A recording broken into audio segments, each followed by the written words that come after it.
Hello and welcome to the energy update of December 2025. My name is Anna and I'm an intuitive and an energy healer. And every month I like to get an idea of the energy landscape of the month just to really understand how to navigate it with more presence and awareness. So, the way that this goes is that I'm going to talk about the themes that popped up for me clairvoyantly. I'm a clairvoyant, intuitive, and then we're going to go on to the tarot card guidance at the end. I like to draw two tarot cards. I'm going to reveal these at the end just for extra guidance. All right, let's jump straight into it. All right, let's begin with theme number one. So, theme number one is about integrating a rejected part of yourself back into the whole. When I saw this energy, it looked like a yellowish, orangish, or like a mustard yellow color.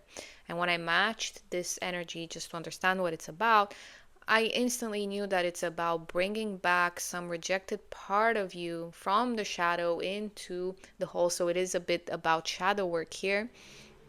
And I got this sense that this rejected part of yourself affects you somehow in your social life, in your interactions with others.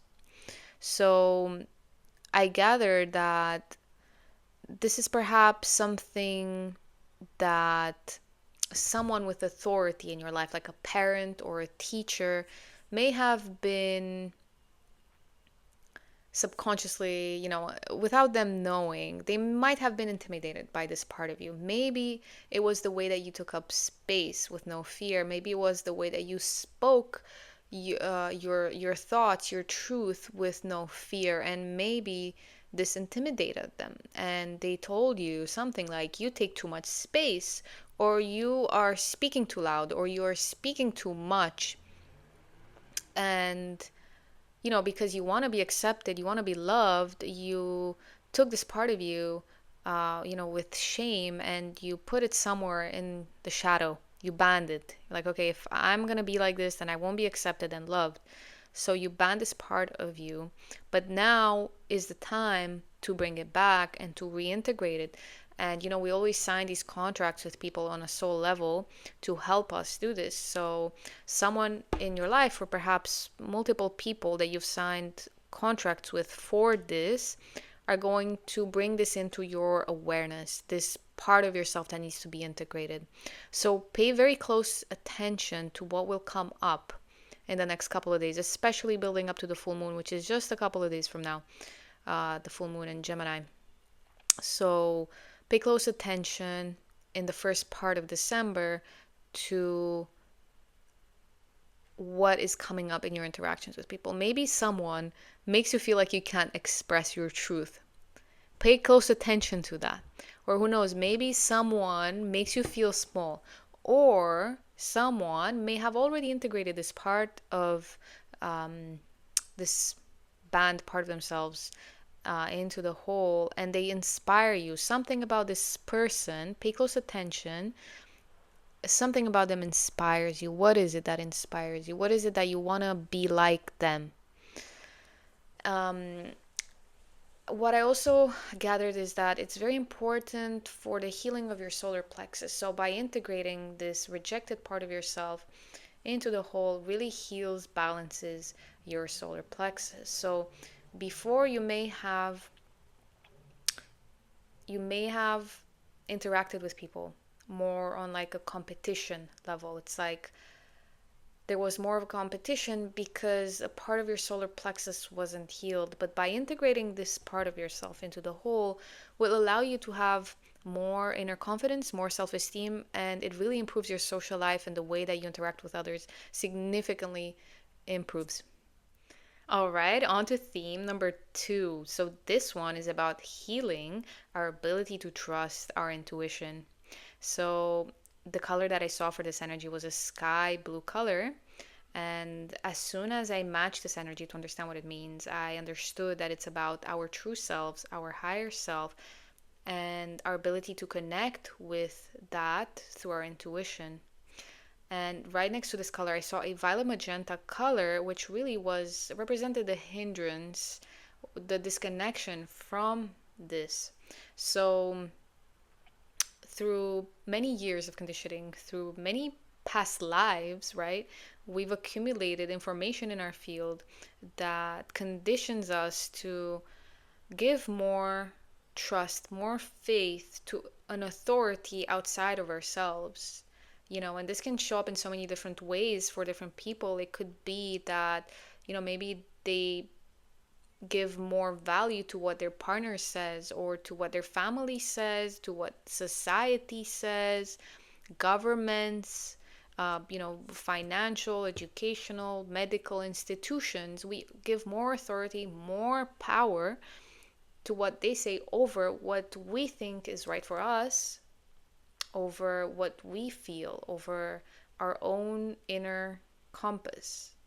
And this month, this energy is very supportive of us to give more power, more authority to our inner truth, our inner authority rather than outer authority.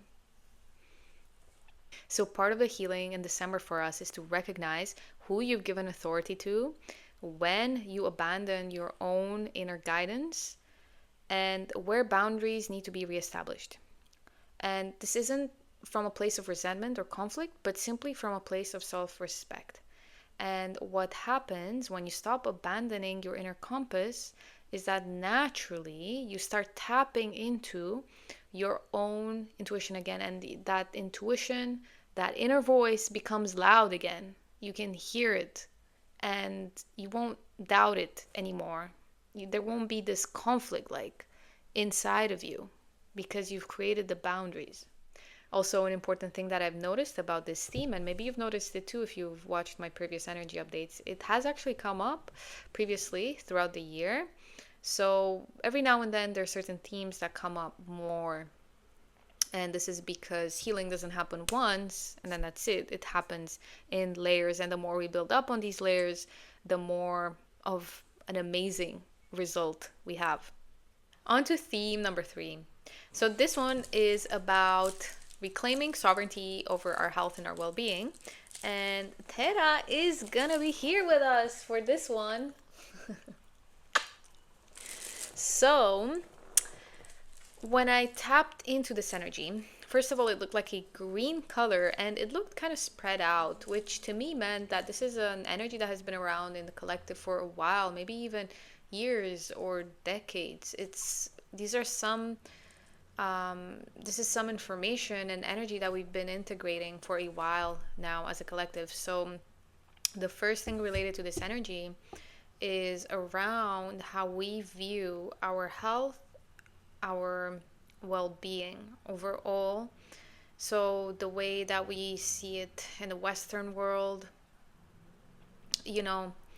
with science and research, we have developed this very materialistic view of health, which I think served us well. However, now there's more of a holistic approach and of an integration of the mind, of emotions, of our energy body, and understanding that our physical body and all these other parts of ourselves really connect with one another and influence one another. And as you know, there have been so many developments in this field that are wonderful, but I think that there's still room for improvement in this way. So there will be more developments in this sense and a deeper understanding of how we function in order to improve our health and our well-being. And then on a more personal level, really, if you haven't quite understood or prioritized your well-being, now is the time to do so. And I think a lot of us have kind of this mentality that, okay, I'm going to prioritize my health once something is wrong or once I don't feel energetic anymore. But really what's happening now is this shift where it's more about maintenance and understanding that it's more about, just working towards having a balanced life than treating something once it has been a while of being out of balance. So it really is more about maintenance and having a healthy lifestyle than really just working on something once it starts to give signals that are, something is wrong in our body. And this is very much also related to our intuition. And again, there's this theme of listening to our own intuition over outside authority when it comes to our body and our own well-being, because there's so many messages, so many things that we hear from outside, from our friends, from society, from our families about our health and our well-being. Just even looking at my family, the way every member of my family approaches their health and well-being is quite different from each other and quite different from myself as well. And even now December's coming, there are a few major holidays in different cultures and religions, and in some cultures eating a lot, drinking a lot is a thing. So if you see everyone else doing that, you don't have to do what everyone else is doing. Just listen to your body, listen to your intuition. um, Even if it's something weird, if you feel like it's for you, do it. Like if you feel like a fast is for you, do it. If everyone else is doing a fast but you feel like it's not for you, then don't do it. On social media, I see so many people posting about different types of fasts and different types of diets, and different even like energy practices. Not everything is good for you. I'm sure they're good for some people, but not everything is made for everyone. So really tap into your intuition and make it a habit to listen to your intuition when it comes to things that you do for your well-being. And finally, on this subject of health and well-being, a lot of people are quite black and white when it comes to health. Like, okay, I'm only gonna do Western medicine practices, or I'm only gonna do energy healing and Eastern practices, or I'm only gonna treat myself with herbal medicine. And if that's what you feel, then do it, but do try to have an open mind and not have like this black and white thinking, because I do think that a holistic approach is beneficial in most cases. So again, just listening to your intuition and what it says about your own health, your own body, against what other people say, is really the way to go this month. And finally, theme number 4, which I put it as a theme of its own, but really this theme is more of the unifying energetic root behind all the themes that we discussed for December. So this is an energy that encourages us to really tap into our own inner authority and to break free from the voices of authority that come from the outside, inside our heads. So it really feels significant to talk about this. So I slightly mentioned this in theme number 1, but there is this particular person in your life that holds a certain power over you. And it's not that they hold this like power over you of controlling you necessarily. Actually, usually we have like the bad parent and the good parent, and the bad parent is responsible for most of the trauma. But in this case, it may either be a parent or a mentor or someone of significant influence in your life that may hold this power that may limit you in a way. And of course, they may have played a very significant, important role in your life, where they influenced you in a very positive way. But, there comes a time when, the student becomes the master, or simply when you have to break free from the influence of other people, even if it was a positive influence for a while, in order to really step into our own authority and to act on our own intuition and to really become the person that we're here to become. So that's something very important to keep in mind, and it will affect really being able to understand who this person is, and being able to step into our own authority will really affect everything in our life, from the way that we are with our partners, the way that we walk in the world, the way we communicate with others, and the way that we create our work, our purpose. You really are happiest when you can hear and listen to your own intuition, and not just hear and listen to your own intuition, but really tapping into your own authority. So giving this intuition, giving it faith and trust, and having confidence in this intuition. So when you do that, that is when you are really the happiest, because we all have this idea and we all want to do the good thing, the right thing. But this is all very relative. There is no right thing, there is no way of being good. It's all very relative. What may be good for me may be very wrong for you. So by tapping into your intuition and acting on it is really what makes you the happiest. It's not, trying to be good for someone or doing the right thing. It's not that. The right thing is acting on your own intuition and giving your intuition that authority that previously you gave to people outside of you. The tarot card guidance section. So, for this section, if you're feeling lost throughout the energy movements of the month, come back to this video and come back to this section and listen to the messages of the cards, because they're specifically here to empower you through the energy movements. So this month we got 2 major arcana cards. And the first one that came through is the World card. So this card is so rich in symbolism. My God, there's so much in here. And the first thing that came through is a message of empowerment to remind you that you have free will. You have the freedom to choose. So if perhaps in the past it has served you to listen to authority figures outside of you, or maybe not even, you have to understand now that you have the freedom to choose differently. You can choose to give more attention, more energy, more value to your own inner guidance than to what the voices outside of you, or maybe even those voices that are now internalized, are saying. You have that divine spark inside of you. And within that divine spark is where your free will lies. And so what this card is saying, it's reminding you to tap into that, to use it. And also in this card, we have all the 4 elements here. So we have fire, earth, air, and water.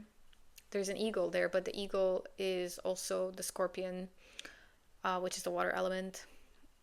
And this is the lion, fire, Taurus, earth, and I think that's the Aquarius? I don't know.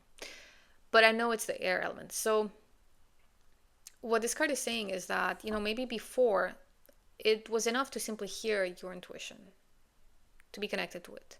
But now you need to integrate and act on your guidance.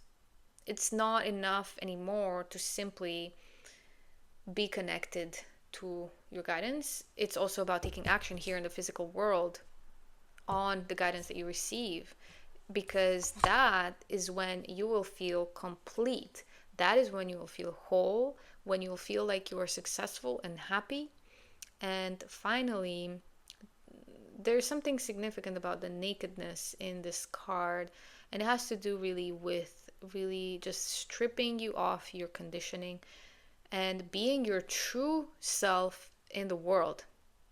And there's really this joy that comes through in this card as a result. All right, now the other major arcana card that came through is the Sun. So in this card, we have this young child riding a horse. This child has blonde locks that almost look like they're becoming the flowers, the sunflowers, with this red cloth and this sun shining brightly.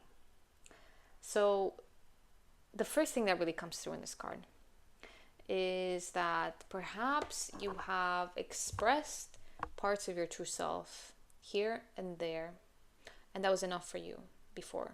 But what this card is saying is to really bring into consciousness, to bring into light all of you, all of your true self. Now is the time to shine. Perhaps before, other people's intimidation or unconscious fears have made you not shine bright, have made you be a little bit fearful, timid, shy, has made you hold back. But now is the time to really bring all of yourself into the light for yourself to experience, first of all, but also for others to see. If this video sparked an interest in you and you would like to get some more personalized insights for you, I do offer intuitive readings and a tarot card email reading. So if that's something that interests you, you can find out more in the description box below. And if you got any value out of this, then I would really appreciate it if you gave this video a like or comment, or if you subscribed if you would like to keep in touch with more of my videos. Thank you so much for being here today. I really appreciate your attention and presence, and I hope to see you again soon.